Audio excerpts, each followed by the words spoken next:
Araw po, araw ng Miyerkules po ngayon, August 14, ano po, 2024.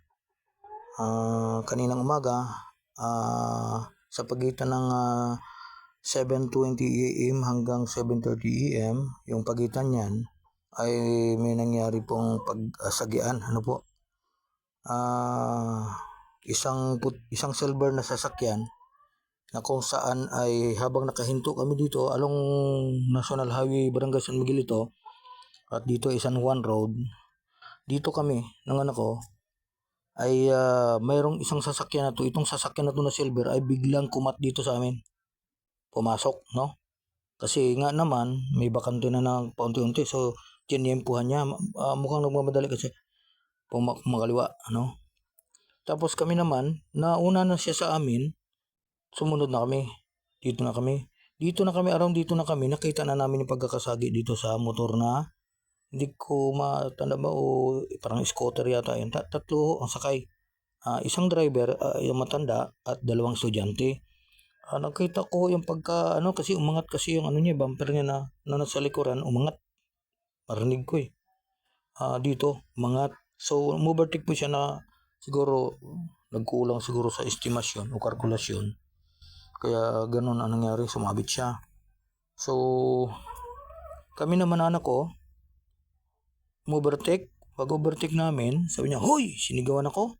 Bakit sinigawan ako? Hindi ko na pinansin kasi alam mo naman madalas pag ganyan mainit ang ulo ng mga driver. At saka hindi ko naman iniisip na kung ako bang sinigawan. Pero sabi ng anak ko, ako rin sinigawan eh. Yung matanda, hindi ko alam na kung nakaalis na. Basta't kami, dumiretso. Pagdating dito sa may school ito eh. School. Craftsman yan, San Miguel National High School. Ibinaba ko yung anak ko dito. So nakita ko yung matanda dito, nagbaba sa unahan ng dalawang estudyante. So magkalayo kami. Huminto itong si sir. Huminto dito sa tapat ko na mayroong mga barangay tanod. Sinigaw. Ano ko ano yung sinigaw niya sa akin, hindi ko na matanda kasi hindi ko inintindi. Basta kinunan niya ako ng picture, no? Mukha ako kasi nagtanggal ako ng helmet. Kinunan niya rin ng picture yung sasakyan ko. Ngayon, bakit niyo po ako kukunan ng picture? Hindi naman po ako nakasagi sa kanya. At bakit po kailangan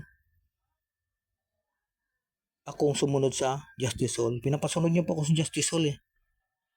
Kaya hindi man po ako makasunod kasi gasolina ko alanganin na. Kaya ko alam dapat si tatay, sabagay si tatay, alam mo naman wala namang kasalanan yung matanda, nasagi niya na nga. Pero ang problema nga, malaki yung damage yung sasakyan niya. Bahala na ho, magpaliwanag doon sa kung sakali magkita kayo ng matanda, kung sakali makipag-cooperate yung matanda sa inyo. Basta ako po ay walang kinalaman diyan sa sagian yung dalawa. Okay? Kanina, habang nagpipicture kayo sa akin, nagtatanong ko, ba't akong kinukunan nyo ng picture, sir? Ayun ho, yung matanda. Kaya ako tinuturo sa inyo para habulin nyo. Kasi hindi ho ako nakasagi sa inyo.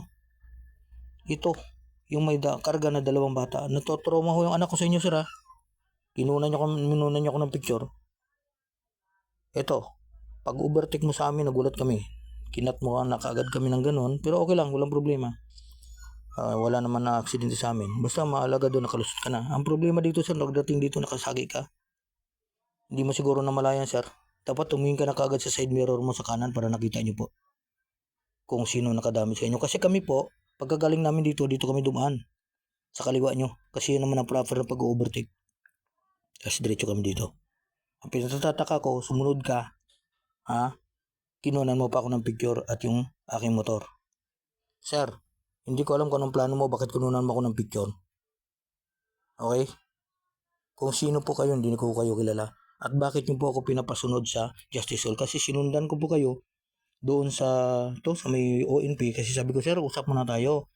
Hindi ho ako nasagi niyo. Pero hindi mo ako pinapakinggan, sir. Galit na galit ka. Okay?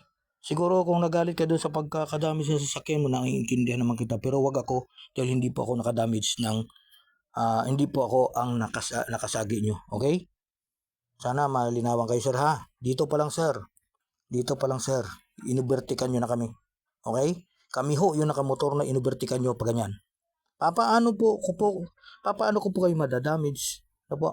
Paano po tayo magkakasagi? Nauna kayo sa akin at tumama na kayo kaagad doon habang nandito na kami pagpasok namin. Okay? Yun lang po. Maraming salamat po.